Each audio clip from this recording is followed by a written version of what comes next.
A paz do Senhor, queridos irmãos, estamos agora na lição de número 2, no dia 12 de outubro de 2025, que é o nosso quarto trimestre, né, das lições bíblicas dominical. E o título da lição, o corpo, a maravilhosa obra da criação de Deus.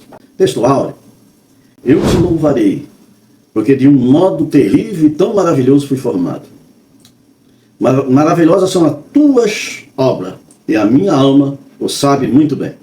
Salmos, capítulo 139, verso de número 14. Na verdade prática, a ciência busca desvendar os mistérios do corpo humano, mas o crente descansa em saber que é a obra da poderosa e perfeita mão de Deus.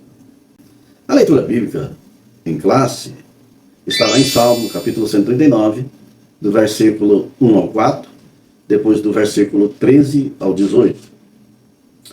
Essa lição vai apresentar 3 objetivos a ser alcançados. O primeiro é conduzir os alunos a reconhecerem que o corpo humano é uma criação maravilhosa de Deus, formada com propósito, sabedoria e amor. O segundo é conscientizar os alunos sobre a importância de glorificar a Deus com o corpo, evitando extremos como o desprezo do corpo e a sua idolatria. Terceiro, incentivar os alunos a compreender o papel do corpo nas relações interpessoais, na vida congregacional, no culto a Deus. Essa lição também apresenta uma palavra-chave, e a palavra para essa lição é corpo. Na introdução da lição, há séculos o racionalismo, o cientificismo procuraram explicar a existência humana, segundo seus propagadores. Essas escalas de pensamentos seriam suficiente resposta para o homem em sua busca de compreensão da realidade. Apesar disso, razão e ciência não conseguem desvendar nem mesmo todos os mistérios do corpo humano. Como resultado, o homem pós-moderno vive uma grande crise de identidade. Somente pela fé, por meio das Escrituras Sagradas, temos resposta sobre nossa constituição e existência. Essa lição apresenta, no primeiro tópico, a maravilhosa obra de Deus. Ele aqui vai apresentar 3 subtópicos. O primeiro é do pó da terra. O segundo subtópico é Deus, o autor da vida. E o terceiro, a individualizada formação integral. A gente vamos partir para esse primeiro tópico, já entrando aqui na grande criação, da grande obra-prima de Deus, que do pó da terra formou o ser, alma vivente, o homem, matéria, e constituiu nele espírito, alma e corpo. O primeiro subtópico, do pó da terra. Em sua sabedoria e infinito poder, Deus fez o corpo do homem, do pó da terra.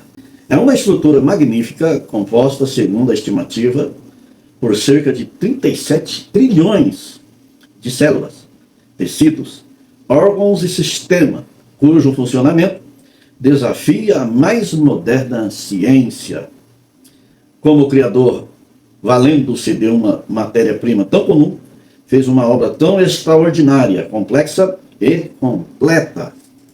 Aqui nesse primeiro subtópico, tomando aqui como base o capítulo 2 e versículo 7 de Gênesis: então formou o Senhor Deus o homem no pó da terra, e lhe soprou nas narinas o fôlego da vida, e o homem passou a ser alma vivente.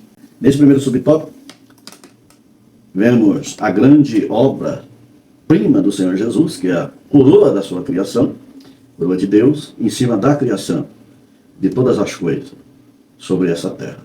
Esse termo Adam, lá no hebraico, significa terra vermelha, ou solo fértil, que traduzido aqui para Adão. Ela vem da mesma raiz, ou seja, o nome do homem literalmente significa aquele que é feito da terra. Ainda aqui no capítulo 3, versículo 19 de Gênesis, no suor do teu rosto comerás o teu pão, até que te tornes a terra, porque dela foste tomado, porquanto és pó, e em pó te tornarás. Que prova, é uma prova suficiente que o homem foi feito da terra, foi levantado do pó, para viver neste mundo criado por Deus através da sua palavra. E a formação do homem através das mãos de Deus e o sopro de vida diretamente nas narinas do homem. A Bíblia, um livro antigo, milenar, e a ciência moderna. A única coisa a coisa que eles concordam é que o homem é mesmo uma estrutura criada do pó da terra. Porque o que há na terra, há no corpo humano. O oxigênio, o hidrogênio, o nitrogênio, o cálcio, o fósforo, o ferro, o enxofre. São coisas que se encontram na terra. São minerais da terra que se encontram no corpo humano. Então, a ciência aqui, pós-moderna, concorda com a Bíblia, que é um livro milenar, que já mostra a ação do poderoso Deus antes da ciência ser a ciência de hoje. Vemos aqui um Deus todo-poderoso, que escreve toda a história, dita todos os seus planos e propósitos, e faz cumprir sobre a face da terra, usando como veículo para cumprir os seus propósitos a sua criação, que é o homem. Por isso que todos os elementos químicos do corpo humano são encontrados na terra. Ou seja, somos literalmente feitos mesmo material do sol. Em Salmo, no capítulo 103, versículo 14, pois ele conhece a nossa estrutura e sabe que somos pó. Nosso Deus conhece cada pedacinho, cada órgão do nosso corpo.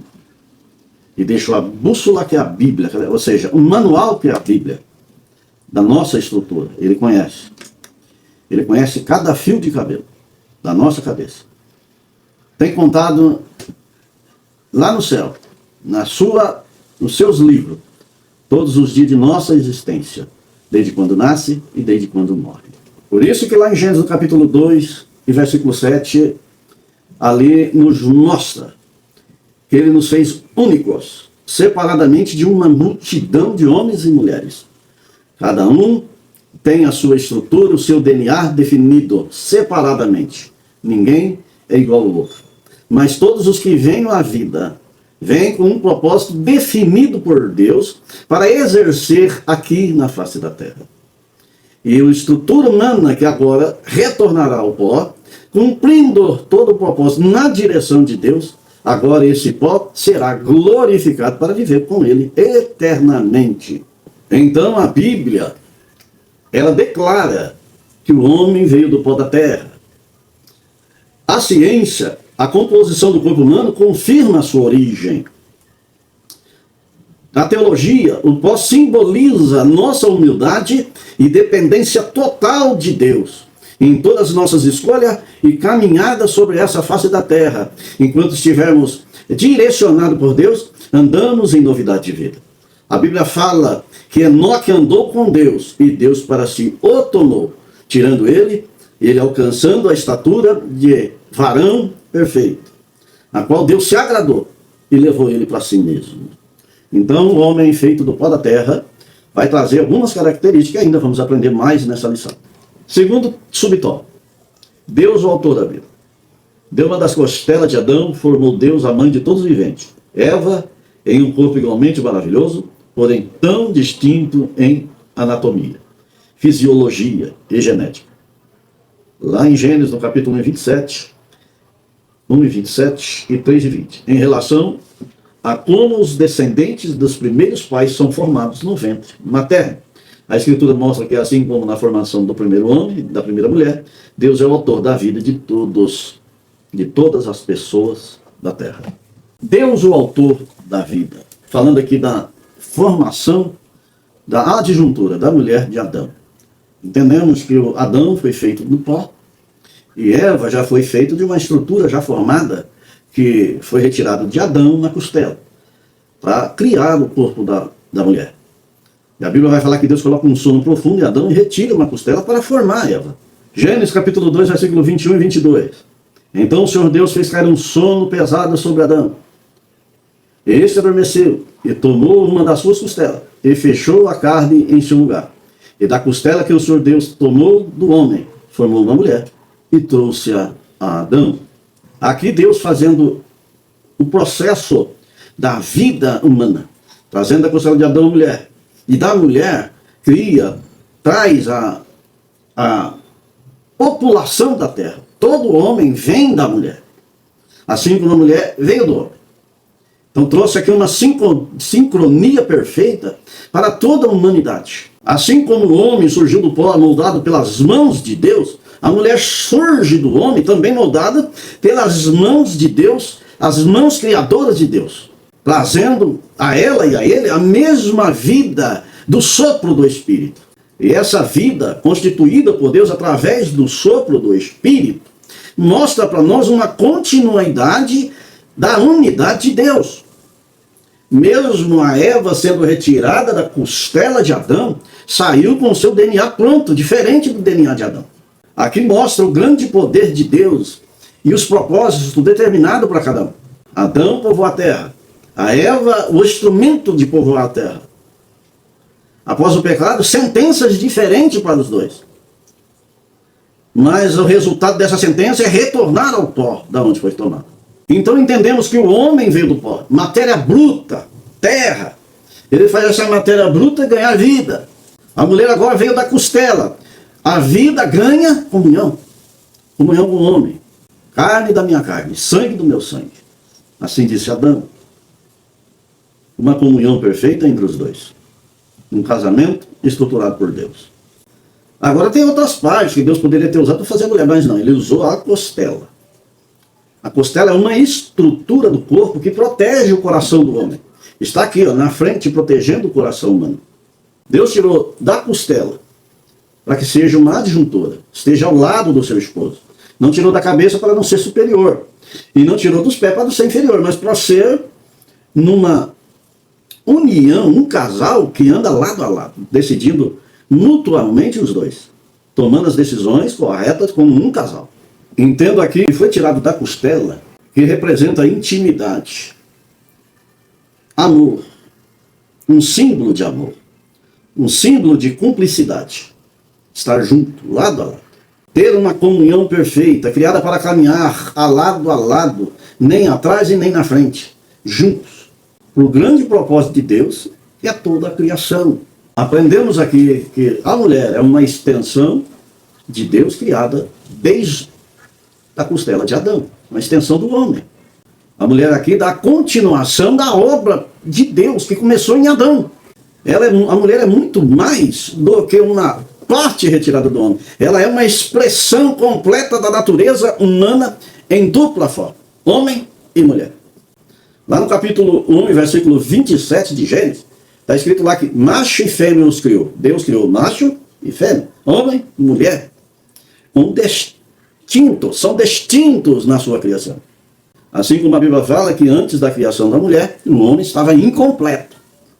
Precisou criar a mulher para completar o homem.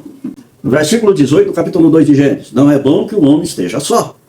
Então entendemos que Deus criou a mulher, formou a mulher, não como cópia, mas como complemento do homem. Porque ela é da mesma essência, igual em valor, diferente em funções. Por isso que a ciência vai explicar a respeito das costelas da mulher e das costelas do homem. Cientificamente fala que a mulher tem uma costela a mais e o homem tem uma costela a menos. Então a mulher foi tirada da costela, formando complemento do homem, para viver os dois em harmonia nessa terra. E tomar as decisões para a família. E viver em bênção diante de Deus, fazendo as escolhas perfeitas entre eles. Lá em Efésios, no capítulo 5, versículo 31, portanto deixará o homem seu pai e sua mãe, e unir-se-á a sua mulher, e serão ambos uma só carne. Ou seja, agora são duas pessoas unidos em si mesmo, numa só carne.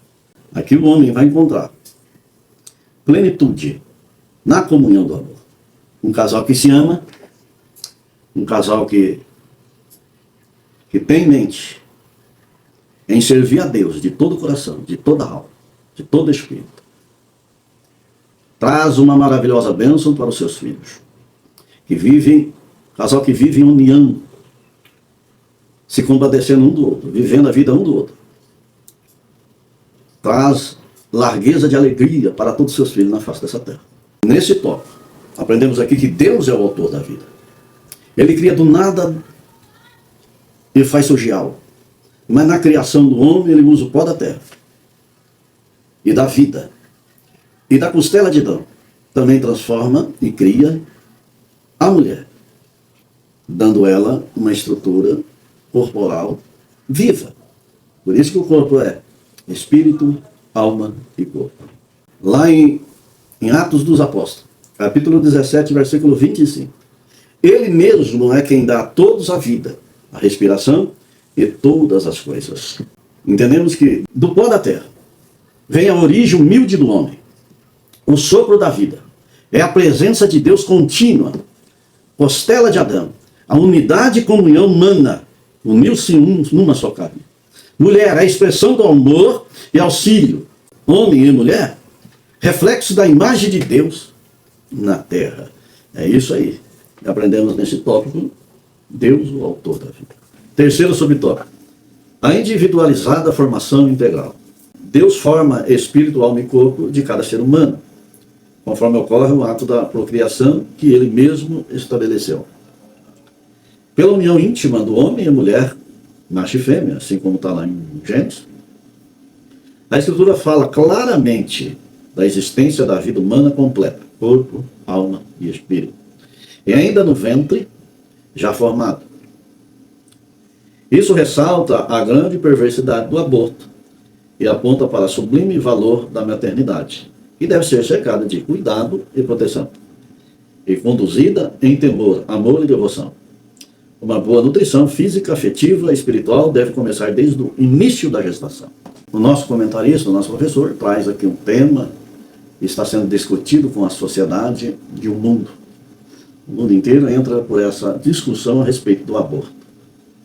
A igreja, ela condena o ato do aborto, mas tem essas ideologias que estão aí se multiplicando pela terra, que eles estão decidindo a respeito do aborto, para que quando a mulher sofre uma afronta contra ela mesma, contra a sua honra, sendo às vezes por estupro ou por descuido, e não querer ter esse filho, optar pelo aborto. Então, a política, os políticos estão tentando decidir e colocar em pauta ou aprovar a lei do aborto. Agora, nós olhando para a Bíblia Sagrada, aprendemos com a palavra de Deus, que Deus é o dono da vida. Ninguém tem poder a não ser Ele de dar a vida e tornar a tomar. Ninguém tem esse poder de tirar a vida. Porque toda definição de vida que a Bíblia fala, Deus já se coloca na formação da vida antes de ter forma humana no ventre da mãe. Isso que fala ali em Jeremias, no capítulo 1 de Jeremias, está assim. Versículo 5. Antes que eu te formasse no ventre materno, eu te conheci. E antes que saísse da madre, te consagrei. E te constituí profeta às nações. Aqui o próprio Deus mostra que Ele já está com os olhos fitos em toda a vida que surge sobre a terra, é a direção de Deus. Deus escolhe um propósito, escolhe consagrando a um trabalho exclusivo, ditado por Deus. Agora, não cabe a mim interromper os propósitos de Deus. Embora a consequência do ato, ou seja, a condição que ele foi formado, talvez traga ira, traga desconforto, traga pensamentos contrários, pelo fato de ter sido formado em circunstâncias desagradáveis. Mas a vida que já está no ventre precisa ser preservada, porque é o plano de Deus. Deus sabe todas as coisas e sabe também como trazer conforto àquele que sofreu a afronta. Aqui em Isaías, no capítulo 64, versículo 8, mas agora, Senhor, Tu és o nosso Pai, nós somos o barro, e Tu o nosso oleiro, e todos nós, obra da Tua mão. Há uma individualidade entre cada ser humano. E nós não temos o direito de tirar a vida nem dos que estão vivos, nem dos que estão em formação. Porque tudo é plano de Deus. É tudo para a glória e honra do Seu nome. Esse tópico, individualizada a formação integral, é isso. É respeitar a vida num todo. Esse versículo nos traz o entendimento da criação do homem. Deus não criou uma forma para criar massas, quantidades iguais, mas individual.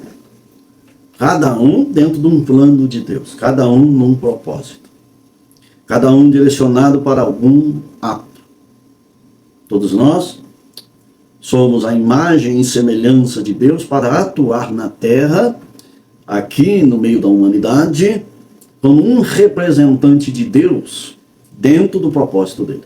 Aprendemos que quando o rei Davi, ele escreve o Salmo 23, ele diz: o Senhor é meu pastor e nada me faltará, ou de nada tenho falta. Deus mostra, aqui no Salmo de Davi, mostra a individualidade do ser humano com Deus. Porque se fosse em massa, em multidão, estaria no plural essa frase. Deus é o nosso pastor. Mas aqui está falando é o meu pastor, por causa da individualidade de nós com Deus. Cada um de nós tem uma individualidade com Deus. Cada um de nós temos um propósito com Deus. Cada um de nós vamos dar conta de nós mesmos a Deus. Cada um dentro da sua individualidade. Quando você chega lá em Apocalipse, ali no capítulo 20, a Bíblia fala ali no versículo 12. Vi também os mortos, grandes e os pequenos, postos em pé diante do trono. Então se abriram livros, plural, um livro para cada um. E ainda outro livro, o livro da vida. Aí é o livro que a igreja, o Senhor vai apresentar os nomes daqueles que estão escritos no livro da vida, para estar para todo sempre com Deus. E foi aberto, e os mortos foram julgados segundo as suas obras, conforme que se achava escrito nos livros, um livro para cada um. É o dar de conta diante de Deus sobre o propósito que Deus colocou sobre a sua vida. E qual foi a sua condição aqui na terra para agradar a Deus. Então por isso a gente não é dono de nada. Agora a vida é um dom de Deus, é Ele que dá vida e Ele que tem o direito de tirar a vida, não nós. Embora façam a escolha de abortar, mas está indo de encontro à palavra de Deus. Se você crê num Deus poderoso, você está infringindo essa lei de Deus, que a vida é o bem mais maravilhoso do ser humano. Lá em Tessalonicenses, no capítulo 5, versículo 23, ali mostra uma condição humana para que suba com Jesus, mas que o corpo, a alma e o espírito esteja preparado para isso. Que a tua alma e o teu espírito seja formado e aperfeiçoado no espírito, observando a palavra de Deus. Tudo aquilo que a Bíblia condena, você rejeita, eu rejeito, para ter uma unidade perfeita com Deus. Deus cria o homem individualmente, forma a mulher individualmente e os une integralmente para refletirem a imagem completa do Criador, mostrando a sua glória em nós. Depois o homem perde essa imagem e semelhança de Deus quando peca. Traz para ele uma sentença. E agora essa sentença passou a todos os humanos da terra, que nós somos lá da semelhança de Adão e Eva.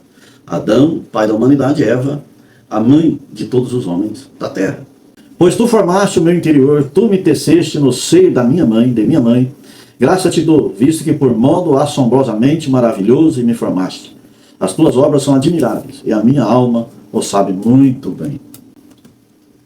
É uma obra muito poderosa e maravilhosa de Deus, que é a minha vida, que é a sua vida. Como que eu vou ter um sentimento de tirar a vida de uma pessoa que está em formação? Que também é uma obra maravilhosa de Deus. Depois da degradação humana que sofremos após o pecado, que surgiu todas essas coisas que acontecem nos dias de hoje, todas essas iniciativas humanas, que Deus não compactua com isso, Jesus veio para trazer nós de volta a Deus. E tirarmos esse pensamento que vai estar sempre em nossas mentes por causa do pecado. Jesus vai dizer assim: aquele que quer vir após mim, negue-se a si mesmo, tome a sua cruz cada dia e siga. E quando entramos pela palavra de Deus, entendemos. É o que está lá em 2 Coríntios capítulo 5, versículo 17. Se alguém está em Cristo, nova criatura. Significa que as coisas velhas se passaram e eis que tudo se fez novo. Aqui, esse subtópico. A individualizada formação integral, que é o plano perfeito de Deus, que mostra toda a obra maravilhosa de Deus. O aborto é uma coisa que desagrada totalmente o nosso Criador. Então, interromper esse projeto de Deus, essa formação que é maravilhosa, como no aborto, é interferir no ato criador de Deus. Você se coloca entre Deus e o plano de Deus.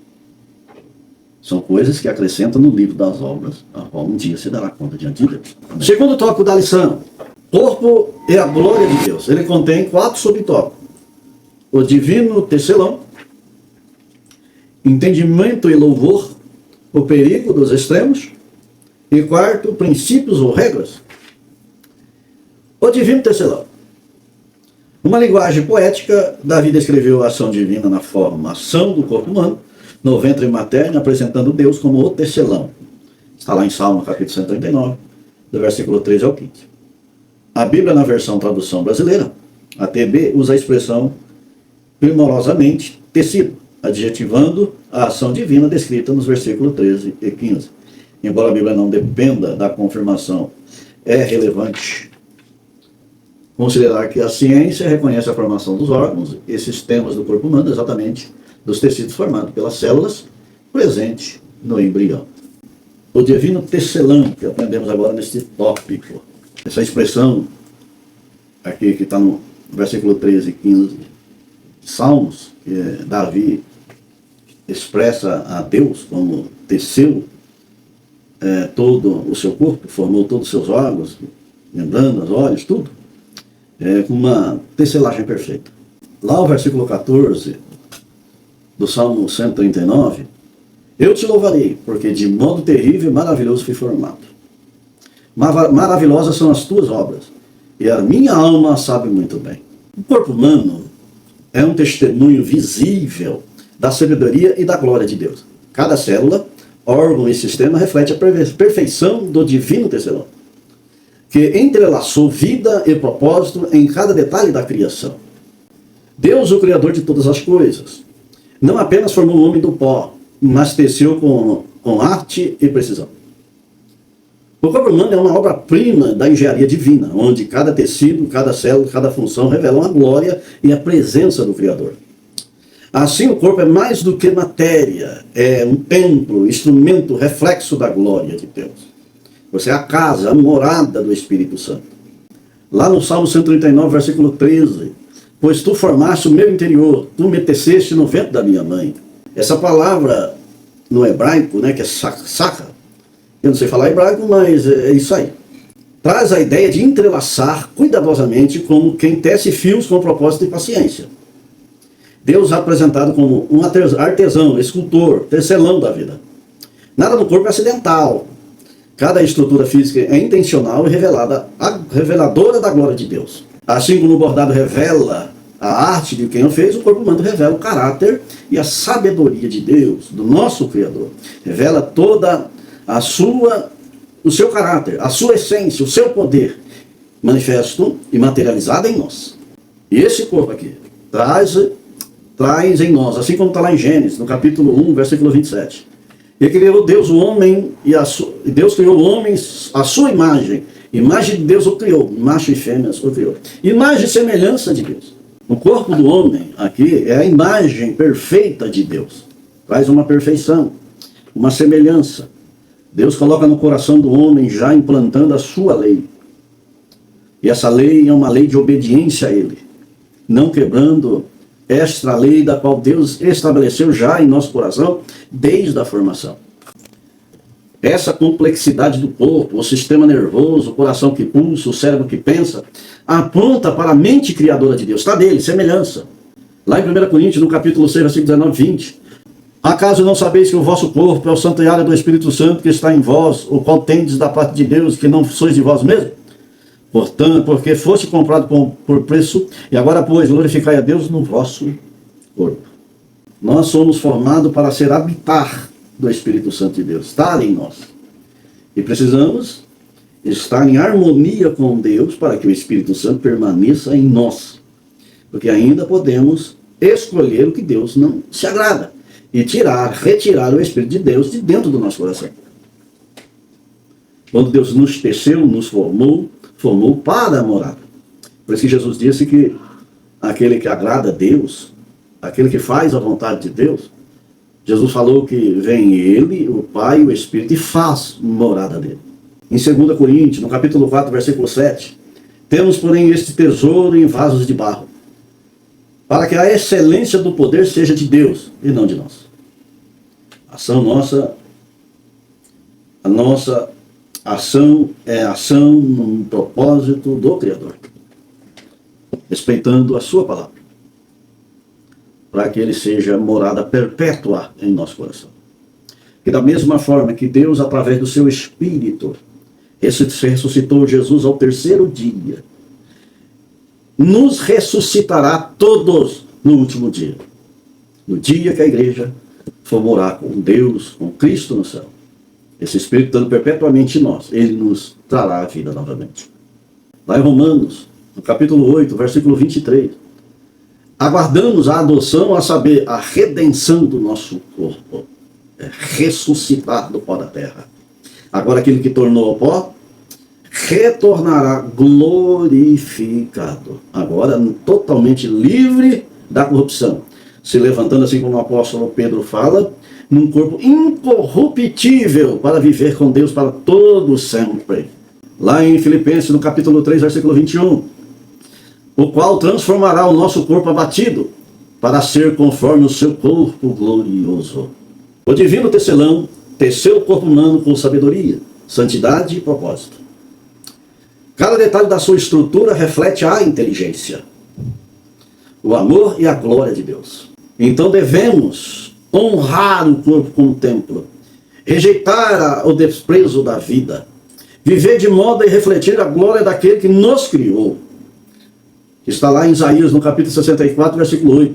Mas agora, o Senhor, tu és o nosso Pai, nós o barro, e tu o nosso oleiro, e todos nós, obras das tuas mãos. Os meus ossos não te foram encobertos, quando no oculto me fui feito, entretecido nas profundezas da terra. Os teus olhos viram o meu corpo ainda informe, e no teu livro todas estas coisas foram escritas, as quais em continuação foram formadas, quando nem ainda uma delas havia. Olha a profundidade de Deus. Olha como ele teceu a nossa estrutura. A gente vem a refletir a respeito do DNA humano. Ele contém código de instruções que regulam cada detalhe do corpo. Desde a cor dos olhos até o funcionamento do coração, essas informações não surgem por acaso, são assinaturas do Criador, marca deixada pelo divino tecelão, que tece a vida, fio por fio. A ciência tenta até entender cada órgão do ser humano, no seu funcionamento, e Deus dá entendimento ao homem, e ele ainda se multiplica em ciência, consegue até construir máquinas, construir aparelhos que mantêm a vida do homem por um tempo, que tenta imitar um órgão do corpo, por exemplo, aqueles que fazem hemodiálise, que não conseguem o seu rim produzir ou trazer alguma substância que o corpo necessita, tanto na filtragem do sangue, como na eliminação de excesso de líquidos, que o rim já não mais tem essa função por ser renal crônico. O homem, com a sua capacidade da ciência e inteligência, construiu uma máquina de hemodiálise, para que o homem sobreviva por anos, fazendo hemodiálise, substituindo a função do rim. Só que aqui o homem, quando passa a fazer hemodiálise, ele é restrito de várias alimentações e de líquidos. Não pode tomar uma quantidade excessiva de água, senão acaba morrendo, acaba se sufocando por ter bebido muita água, afoga sem entrar no rio. Para você ver a perfeição de Deus na construção dos órgãos, como ele teceu e a função de cada um.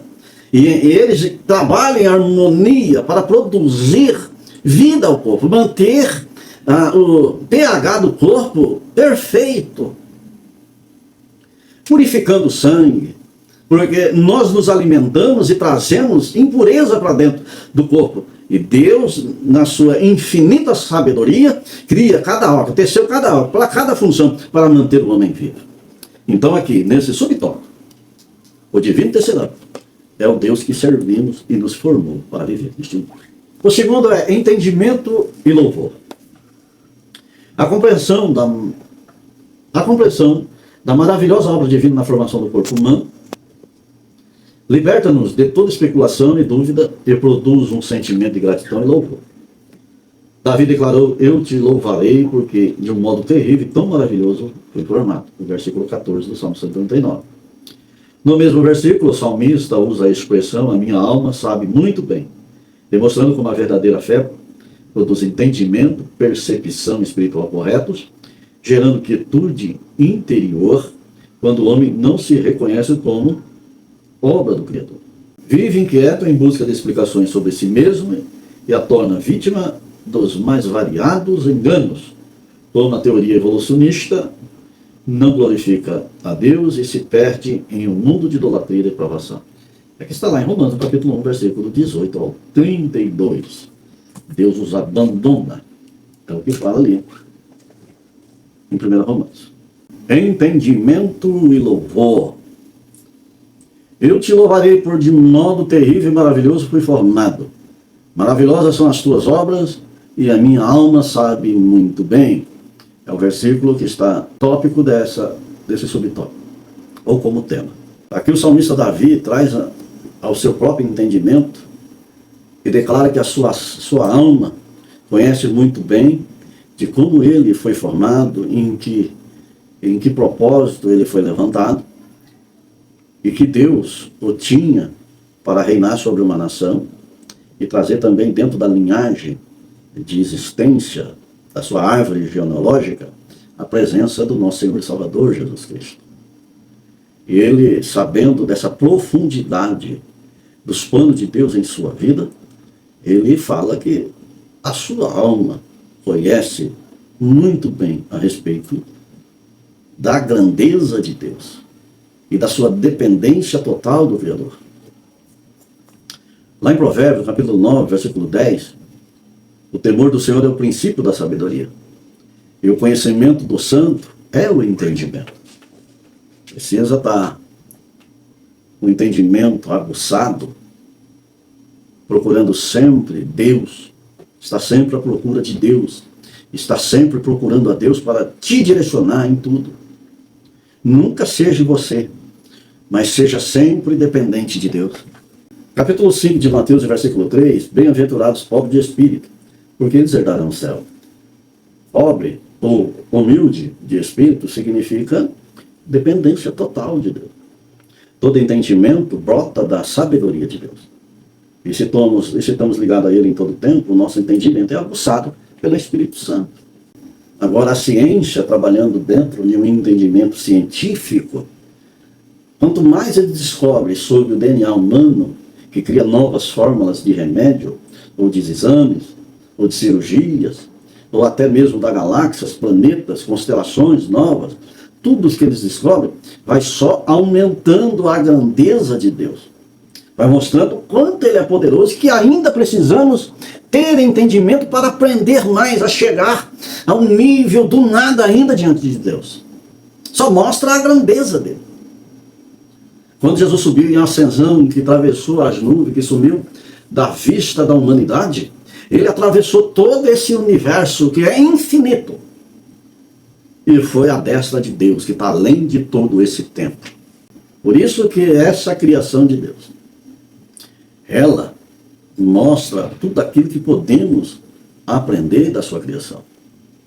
Mas também para olharmos e louvarmos a Deus sobre toda essa criação. Dar louvor, graça, gratidão a Ele. Vendo que Ele é único. É um Deus único, não há outro diante dele. Somente Ele. Lá em Salmo, capítulo 104, versículo 1 e 2.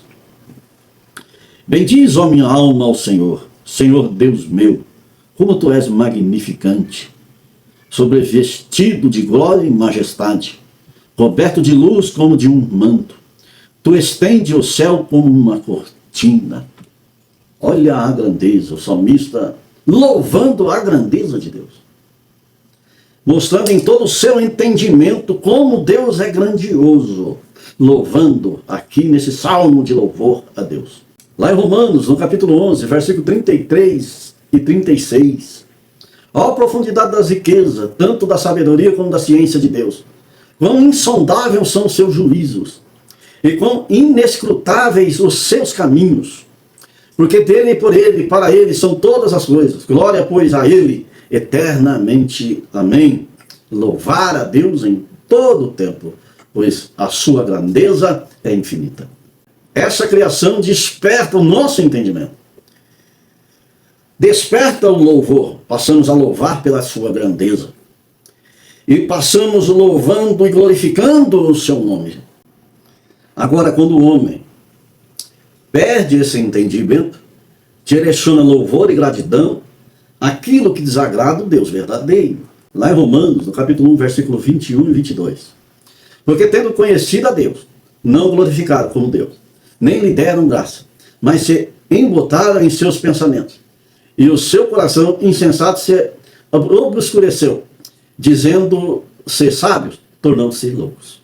O homem recebeu de Deus o entendimento para reconhecer Deus na criação, no corpo, na vida e na natureza.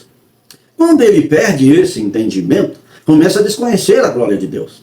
Começa a tirar o foco do Criador e colocar o foco em outras coisas. Começa a colocar outros deuses, começa a criar filosofias fora da Bíblia e em muitas outras coisas. O coração volta para a idolatria ou o relativismo moral. Esse relativismo moral que está aqui no Romanos capítulo 1, né, que o homem deixa o uso natural da mulher, e a mulher natural do uso do homem, né, e se inflamam nas suas indecências diante de Deus. E Deus entrega a sua própria consciência. Por isso que esse relativismo, quando é entrado, foge do conhecimento de Deus que está registrado em sua palavra, o homem passa a viver as verdades divinas por opiniões humanas, filosofias pagãs, que não tem base bíblica para isso. Tudo vai se tornar subjetivo, o certo e errado não vem mais de Deus, mas de uma conveniência humana. Agora você não vê a mentira virar verdade, a verdade virar mentira, né? Algumas narrativas do mundo, que o poste agora virou o cachorro virou o poste. Quer dizer, tira a centralidade da palavra de Deus, mostrando um entendimento para que o louvor seja aceito por Deus. Por isso que lá em Romanos, no capítulo 12, versículo 2, eu não vos conformei com este século, ou mundo, mas transformais pela renovação da vossa mente, para que experimenteis qual seja a boa, agradável e perfeita vontade de Deus. Mente, entendimento do nosso Deus. Lá em Provérbios, no capítulo 14, versículo 12, há um caminho que ao homem parece direito, mas o fim dele são caminhos de morte. Olha aí, fora da direção de Deus. Precisa adorar a Deus de todo o vosso coração, de toda a vossa alma e de todo o vosso entendimento. Louvar a Deus sobre tudo e todos. Lá em Colossenses capítulo 3, versículo 5, mortificai, pois, os vossos membros que estão sobre a terra, prostituição, impureza, paixões, desejos malignos, avareza, que é a idolatria.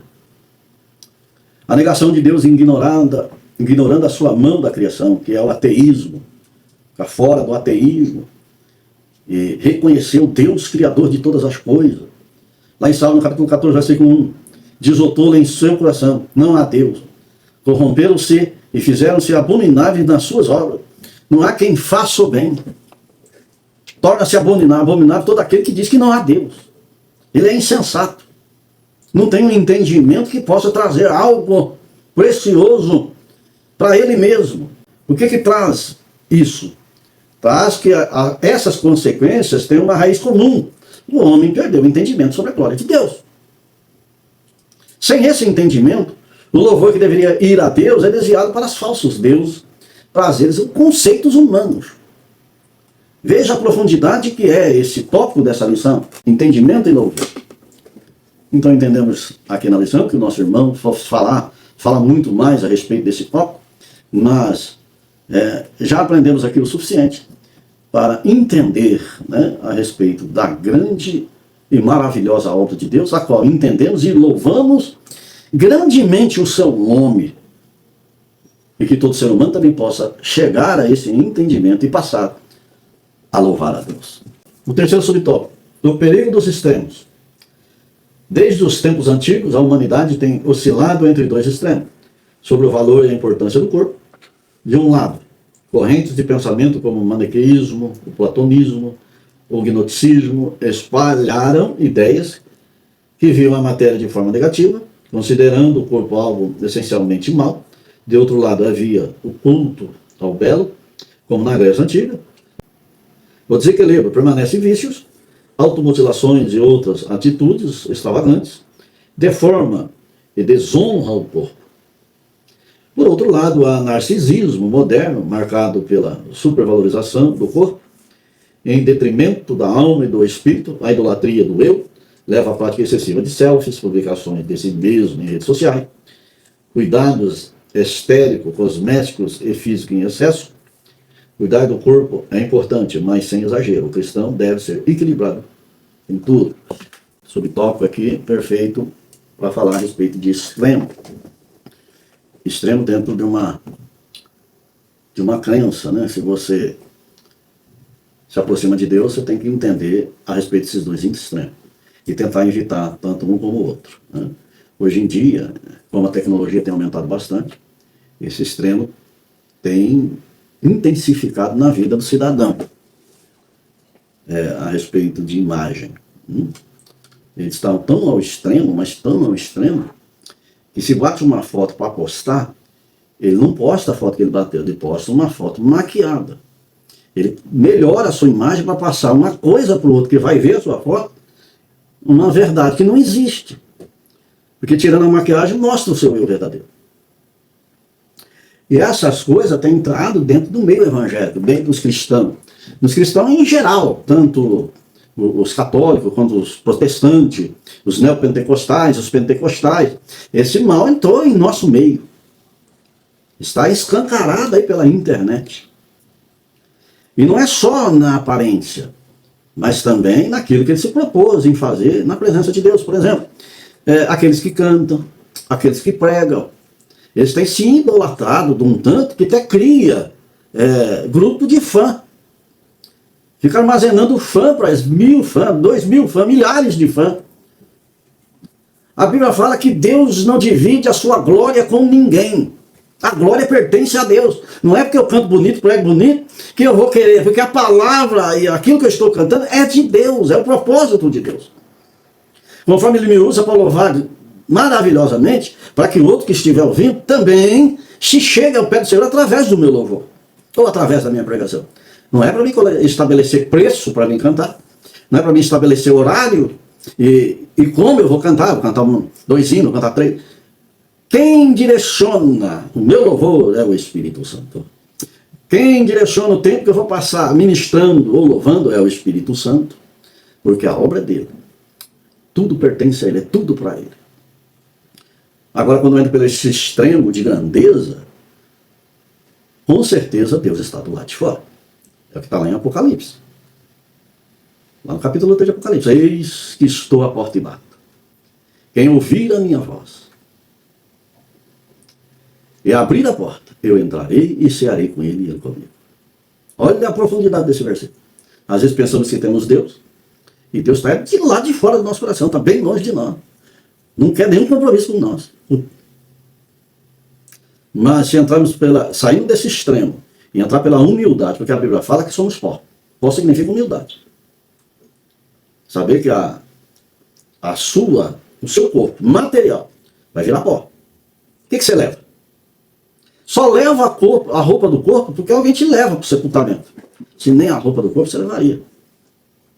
Olha o extremo. E olha as filosofias humanas que as pessoas da antiguidade seguiam, que era o platonismo e muitos outros que seguiram na época, desviando-se do conhecimento da palavra, porque a palavra combateu essas práticas na antiguidade, as cartas paulinas, as cartas de Pedro, de Tiago, eles combateram essas filosofias humanas para trazer um evangelho puro. Agora, olha o extremo, que é a filosofia dos dias de hoje. E tem muitos dela por aí, tirando a verdadeira fé do coração dos homens. Esse tal de relativismo é um extremo. Aqui, nesse relativismo, o homem, ele nega os padrões estabelecidos por Deus. Ele vai falar, tudo torna relativo. Isso é muito relativo, ele vai dizer. Quando se fala que se o homem, se não amar a Deus vai para o inferno, ele fala, não, isso é relativo. Mas quando fala vai para o inferno, o inferno também é relativo, não é desse jeito. Sendo que a Bíblia fala que o inferno é a morte eterna, em sofrimento eterno. Eterno aqui é para sempre. Tem alguns pregadores que dizem que não é para sempre. Esse relativismo está encaixado naquele versículo que nós lemos aqui, o capítulo 14, versículo 12 de Provérbios. Há um caminho que parece ao homem direito, mas o fim dele são caminhos de morte. Tem também o extremismo do legalismo, né? Tem esse extremismo da legalidade que foi colocado lá na igreja primitiva com os fariseus, né? Os fariseus traziam esse legalismo extremista, né? Que precisou Jesus intervir ali no capítulo 11, versículo 28 de São Mateus. Vinde a mim todos os que estáis cansados e sobrecarregados, e eu vos aliviarei. Tomai sobre vós o meu jugo e aprendei de mim, porque sou manso e humilde de coração. E achareis descanso para vossas almas, porque o meu jugo é suave e o meu fardo é leve. Essa legalidade, esse extremismo dos fariseus, colocando um peso sobre a lei de Moisés, para que todos que fossem guardar a lei, tinham que respeitar a lei oral criada pelos fariseus. E o Senhor Jesus vem e alivia o ombro do seu servo, tira esse peso da lei. Essa cerviz incapaz de ser levada. Nos dias de hoje, temos que ter cuidado com esse extremismo, esse legalismo, impondo regras no Evangelho que não existe. Que a Bíblia não fala coisas que são impostas em cultos, em adoração, regras para adoração. Deixando de ser voluntária, mas imposição de regras. Respeitar algumas normas criadas pelo homem que não está na Bíblia. Oferecer ofertas para que Deus receba o seu louvor, isso não é bíblico. A oferta é alçada, a oferta é voluntária, independente da sua adoração. Lá em Colossenses, no capítulo 2, versículo 20 ao 23, se morreste com Cristo para os rudimentos do mundo, porque como se vivesseis no mundo, vós sujeitai a ordenança. Não manuseeis isto, não proves aquilo, não toque aquilo outro, segundo os preceitos e a doutrina dos homens, pois que todas estas coisas, como o uso, se destrói. Tais coisas, com efeito, têm aparência de sabedoria, como culto de si mesmo, e de falsa humildade, e de rigor ascético. Todavia, não tem valor algum contra a sinceridade, a sensualidade. Entenda? Essas coisas, criadas pelo homem, determinada pelo homem, para você agradar a Deus, sai fora. Mantenha o seu foco na palavra. A palavra te ensina o verdadeiro caminho de adoração. O perigo dos extremos. Não entra pelos extremos. É a mesma coisa que você negar a Deus e adorar falsos deuses e excesso, porque você se torna um Deus, seu pastor se torna um Deus, seu filho se torna um Deus, tudo se torna um Deus, tudo que é excesso, extremo, desagrada a Deus. Porque o que tem que estar dentro do teu coração é Deus, é o Espírito Santo. Ele que é digno de toda adoração. É sobre todas as coisas que há neste mundo, que está diante dos seus olhos. A adoração a Deus é sobre tudo isso. Deus é o único ser a ser adorado. Riqueza, poder e prazer, se o seu coração estiver cheio disso, a sua adoração está com defeito. Por isso que Romanos capítulo 1, versículo 25, mudaram a verdade de Deus em mentira e adoraram a servir a criatura mais do que ao Criador. Olha aí. Olha o extremo. Temos que ter cuidado. Equilíbrio espiritual precisa ter o entendimento de ter esse equilíbrio. Não misturar. Não colocar as coisas materiais acima de Deus. Esse é o extremo que aprendemos aqui. Estamos agora no quarto subtópico do segundo tópico. Princípios ou regras. Quando falamos em corpo, temos a tendência de logo pensar em regras. Mas o viver cristão moderado consiste, acima de tudo, na observância dos princípios bíblicos. Um deles é fazer tudo para a glória de Deus. Aplicável às práticas mais simples do nosso cotidiano, é um parâmetro espiritual mais eficaz que regras rígidas e inflexíveis que podem nos levar ao legalismo. Devemos sempre refletir o que fazemos com o nosso corpo e glorificar a Deus, ou visa agradar a nós mesmos, agradar a Deus em vez de a nós mesmos, né? Esse tópico aqui, de princípios e regras. Entendendo a respeito disso, a gente tem que entender uma coisa, que as regras é a Bíblia, é direcionada pela palavra. Ela não é do homem, ela vem de Deus. Então, aqui, seguindo essas normativas bíblicas, é que vai trazer um entendimento moderado para estarmos de acordo com a palavra. Os princípios bíblicos que nos mostra ficar alicerçado na rocha. Porque o fundamento aqui é Cristo. Exemplo, a vida é sagrada? Lê lá em Gênesis, no capítulo 1, versículo 27. Criou Deus, pois, o homem à sua imagem. A imagem de Deus o criou, o homem e a mulher os criou. Se a imagem é sagrada. Princípio bíblico. 1 Coríntios, capítulo 6, versículo 19 e 20, mostra que o corpo é o templo do Espírito Santo. Olha o princípio. Lá em Mateus, capítulo 22, versículo 37. Amar a Deus acima de todas as coisas. Olha aí outro princípio. Ou regra. Você não é obrigado a respeitar essas regras que estão impostas na Bíblia. Mas também Deus não é obrigado a te levar para o céu. Essa aplicação, ela é flexível na aplicação prática, mas inegociável no fundamento. Fundamento bíblico. Ela nos traz um benefício e nos permite o discernimento da adaptação, mantendo a essência da vontade de Deus em nossa vida. Romanos 12, 2. Por isso que muitas regras foram estabelecidas no Antigo Testamento, e Deus aperfeiçoou essas regras no Novo. A Bíblia fala que a lei cumpriu em Cristo, e Deus tornou o homem agora espírito vivificante. Ele era alma vivente, tornou agora espírito vivificante, porque agora é da semelhança do segundo Adão. Isso que está lá no capítulo 15 de 1 Coríntios. Lá ele restringe algumas alimentações. Aqui no Novo Testamento ele já abre, né? Ele inclui todos. Lá no Antigo Testamento tinha vestimentas e rituais religiosos específicos. Aqui no Novo Testamento não precisa mais ter essa serviço da lei nos nossos lombos, mas passar a entender que a salvação é através da graça de Deus. Aqui nesse tópico, princípios e regras, a regra é que os princípios são bíblicos, as regras são a doutrina dos apóstolos, na qual a igreja apresenta o seu ensinamento baseado nas cartas, né, para que não nos desviamos dela e possamos estar, né, com o entendimento todo voltado a Deus. Entramos agora no terceiro tópico. O corpo e a coletividade, ele tem também 3 subtópicos.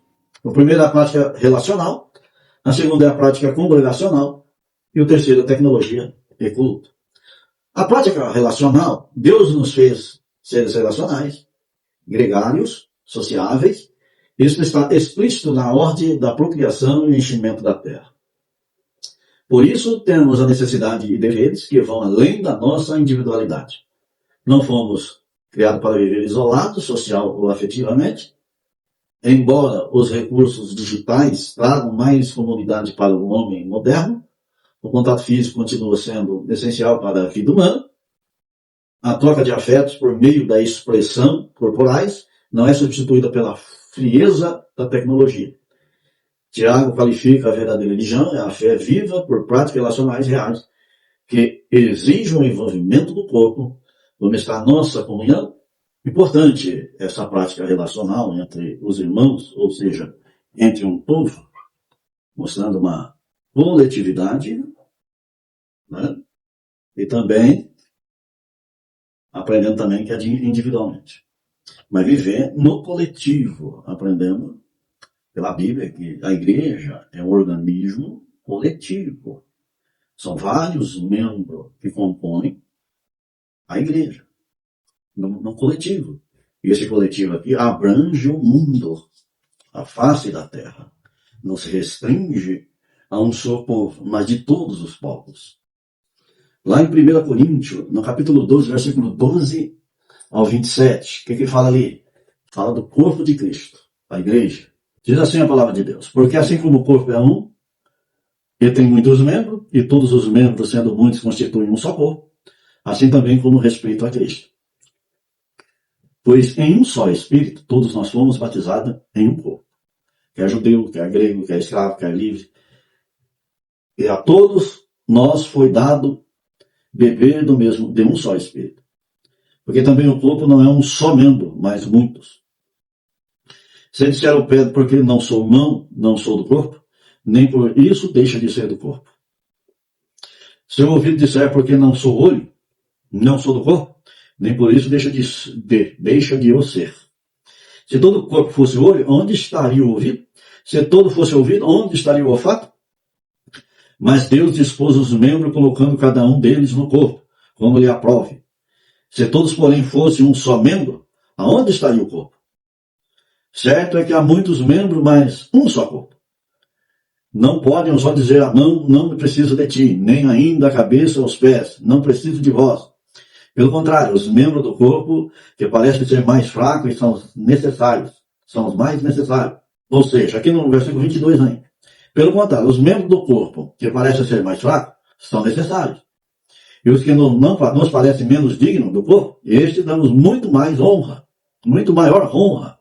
Também os que não são decorosos, revestimos de especial honra. Mas os nossos membros nobres não têm necessidade disso contudo. Deus coordenou o corpo, concedendo muito mais honra àqueles que menos tinham, para que não haja divisão no corpo. Pelo contrário, cooperam os membros com igual cuidado em favor um dos outros. De maneira que se um membro sofre, todos sofrem com ele. E se um deles é honrado, com eles todos se regozijam. Ora, sois o corpo de Cristo, individualmente, membro deste corpo. Versículo 28. A uns estabeleceu Deus na igreja, primeiramente os apóstolos, em segundo lugar profetas, em terceiro lugar mestres, depois operadores de milagres, depois dons de curar, socorro aos governos, variedade de língua. Porventura são todos apóstolos, ou todos profetas, são todos mestres, ou operadores de milagres, têm todos os dons de curar, falam todos em outra língua, interpretam nas todos. Entretanto, procurai com zelo os melhores dons, e eu posso lhe mostrar ainda o caminho mais sobressalente. Eu já li até o versículo 31, já entrando na classificação dos dons no meio desses membros do corpo. Né? Entendendo que essa coletividade, e também nesse subtópico, a prática relacional, essa relação ela tem que ser em comunhão do corpo, distribuindo esses dons no meio, para a operação de certas obras no corpo. E precisa ter uma coletividade. Individualmente isso não se realiza. Aqui a Bíblia está falando que nem todo mundo é apóstolo, nem todo mundo é doutor, nem todo mundo tem os dons de curar. Mas cada membro na sua função do corpo, da coletividade. Esse tópico a respeito dessa ideia de comunhão, né? Que aqui é uma ideia de comunhão. E temos que nos relacionar um com o outro, né? Tanto com a expressão corporal, assim como o nosso irmão falou, ou com afetos, né? Sentimento de amor, sentimento de paciência, sentimento de alegria, de compartilhamento, também sentimento de tristeza compartilhada. Por isso que lá em São Mateus, capítulo 5, diz: bem-aventurados que choram, porque eles serão consolados. Esse choro aqui é chorar pela vida do irmão que está sofrendo por lutas e tribulações que está assolando a sua vida, e ele chora, e você chora com ele para que Deus dê a vitória. Então essa coletividade aqui, esse tópico que aprendemos aqui, a prática relacional é isso, né? Está dentro de uma comunhão perfeita com Deus. Antes que dentro dessa coletividade, você sempre vai depender do seu irmão, você vai precisar dele. Ele também articula o corpo. Ele faz parte da articulação. O pé leva o corpo, a mão pega as coisas, olha, o ouvido, o ouço. É uma coletividade em ação da movimentação do corpo. É isso que aprendemos aqui. O segundo subtópico aqui do terceiro e último tópico dessa lição, a prática congregacional. É interessante isso aqui. O comentarista vai colocar assim: o corpo é um elemento fundamental do culto divino. As Escrituras nos advertem da necessidade da reunião coletiva, da vida congregacional. Hebreus capítulo 10, versículo 24 e 25. Vamos ler esse versículo. Considerando-nos também uns aos outros, para nos estimularmos o amor e as boas obras. Não deixemos de congregar-nos, como é costume de alguns, antes façamos admoestações, e tanto mais quanto vedes que o dia se aproxima. Olha aqui, que interessante, né? Que a Bíblia fala. Muitos têm sido seduzidos e enganados pelos falsos discursos dos que criticam a igreja como instituição, sugerindo um cultivo de uma fé individual ou meramente virtual. Sejamos sábios e prudentes. O movimento dos desengrejados, antibíblico, é altamente prejudicial à vida cristã. Olha que cuidado que o nosso comentarista está tendo a esse surgimento aqui dos últimos dias aqui da igreja na terra, nesse final de de século, aliás, da igreja, né, na terra a qual o Senhor Jesus está próximo à sua vida, que os sinais estão mostrando. E esse sinal aqui é um desses sinais que Jesus mostra, os desigrejados, que não precisa estar dentro de uma igreja, né? Você pode, na tua casa, já ser um membro dessa igreja. Não precisa participar dessa congregação ou desse coletivo. Da onde você está, você já expressa a sua adoração a Deus. A Bíblia já vai falar totalmente contra isso. Por isso que aqui no capítulo 12 de 1 Coríntios, versículo 27, já fala assim: ora, vocês são o corpo de Cristo, e cada um de vocês individualmente é membro desse corpo. O corpo de Cristo é uma unidade, precisa estar em comunhão um com o outro. Aonde você vai ter comunhão com o corpo da igreja se você está só em casa? Aonde você vai aprender a respeito da palavra de Deus, do amor de Deus, da grandeza de Deus, se não for pertencendo a um corpo? Um corpo com princípios bíblicos. Por isso que a igreja, ela depende de todos os membros da igreja, que foram levantados. A igreja primitiva, quando nasceu numa coletividade. Tinha lá uma quantidade, perseverando na oração, depois essa quantidade foi aumentando.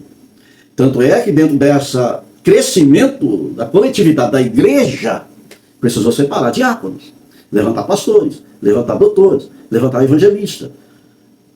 Esse corpo foi se adequando ao crescimento da igreja. Então, é uma coletividade. Você sozinho, você não ganha nada. Você está mais olhando para si mesmo do que para Deus. Porque a Bíblia diz assim, ó, você vai chegar dentro da igreja e vai olhar assim, vai começar a olhar a falha do irmão, a falha do outro.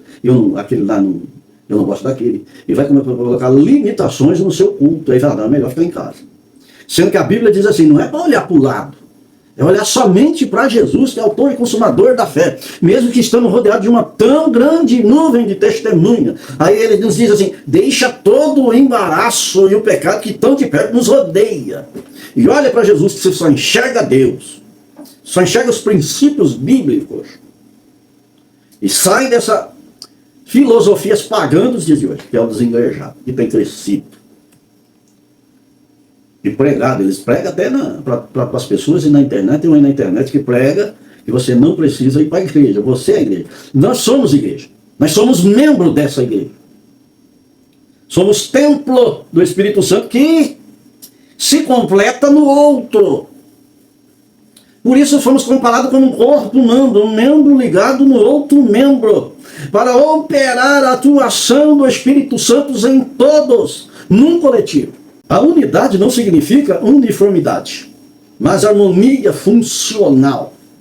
Cada pessoa cumpre o seu papel lá, respeitando o papel dos outros. Simples assim. Lá em Efésios capítulo 4, versículo 16, de que todo o corpo ajustado, consolidado pelo auxílio de todas as juntas, cresce e edifica-se a si mesmo em amor, a essência perfeita. O louvor na congregação é a expressão do corpo coletivo.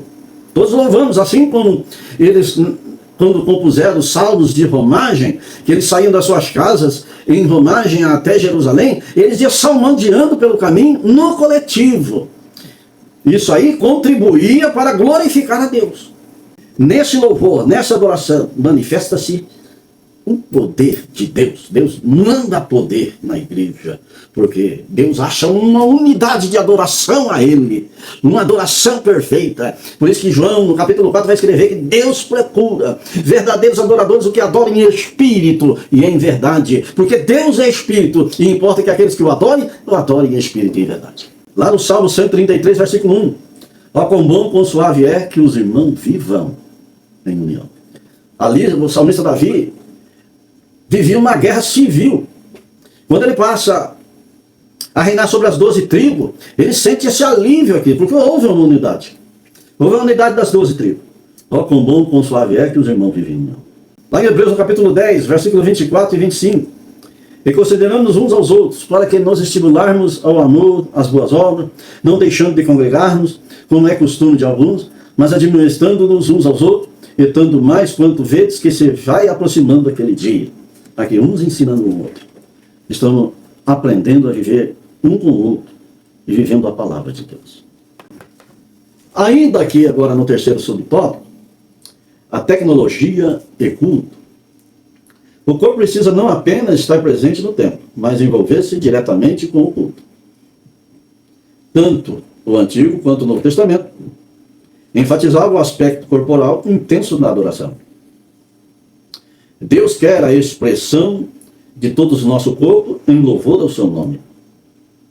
Os recursos tecnológicos da atualidade, como drones, telões, celulares, tablets, são muito úteis, mas se usados sem moderação, podem nos distrair ou deixar inertes no corpo. Até a educação secular já reconhece os prejuízos desse exagero tecnológico. Até as crianças hoje estão presas a essa tecnologia. Tem criança que não fica sem o celular 10 minutos, mas fica horas trancada no seu quarto olhando só para celular, perdendo a essência da vida, perdendo a beleza da natureza, o crescimento, a sua parte infantil com os outros da sua mesma idade. Não como antigamente, que a mãe precisava chamar: ô filho, vem almoçar, está na hora de você tomar banho, está na hora de você dormir. Essa prática da antiguidade, as crianças dos dias de hoje estão perdendo, por causa da tecnologia. E nós vemos até na prática dos esportes coletivos, os individuais, perdendo todo o seu talento, porque não convive no meio de umas crianças, a qual desenvolve esse talento melhor do que individualmente. E primeiro jogávamos bola na rua, no campo, na quadra, aquela molecada jogando. Hoje em dia, se não se vê mais isso, está acabando o talento. Está diminuindo o talento de todo mundo. Então, o que precisamos é conscientizar a respeito dessa tecnologia, que é muito boa, é maravilhosa. Temos o mundo na palma da nossa mão. Mas conscientizar nossas crianças, nós mesmos, que ela também carrega um perigo mortal. Por isso o conselho aqui do apóstolo Paulo, aqui no capítulo 2, versículo 8 de 1 Timóteo, que aqui o conselho do apóstolo Paulo, aqui em 1 Timóteo, capítulo 2, versículo 8, quero, portanto, que os varões orem em todo lugar, levantando as mãos santas, sem ira e sem animosidade. Orar. Orar é a chave para que essa tecnologia seja usada com sabedoria para o crescimento da igreja. Que Deus abençoe os irmãos por essa maravilhosa lição. Há muitas coisas que poderiam ser faladas, mas não dá tempo. A lição fica um vídeo muito comprido. A conclusão da lição: a verdadeira adoração ao Criador abrange a integridade de nosso ser, o que inclui todo o nosso corpo. Romanos 12, capítulo 12, versículo 1. Em 1 Coríntios 6, versículo 20. Reconhecer-se como a obra das mãos de Deus leva-nos a nos render à sua soberania e permanecer confiante em seu eterno poder. Que saibamos possuir o nosso corpo em santificação e honra. Aqui está essa lição. Eu peço aos irmãos que nos ajudem a divulgar a aula, a palavra de Deus, compartilhando. Compartilha, para que chegue e alcance mais corações. Que Deus abençoe. Vamos orar. Senhor, nosso Deus e nosso Pai, obrigado, Jesus, por esta aula, por termos aprendido mais de Ti. Glorioso Deus, essa aula será ministrada nesse final de semana. Abençoa os Teus servos que vão ensinar, os alunos que vão aprender. Senhor, revela a Tua palavra e abre o entendimento dos Teus servos, glorioso Deus. Ser com cada um nesse dia. Senhor da glória, tenha misericórdia daqueles que estão afastados dos Teus caminhos, desengrejados. Ó Deus, reacende a chama do Teu Espírito Santo no coração deles, para que eles possam retornar para a Tua presença e também fazer parte daqueles que vão morar nas mansões celestiais. Senhor, ainda te peço, ó Deus, tenha misericórdia dos enfermos, daqueles que estão presos na idolatria, presos nas drogas, num leito de enfermidade. Senhor, vai de encontro, salva, liberta, cura, transforma, Senhor da glória, todas essas pessoas, para a honra e glória do Teu nome. Amém.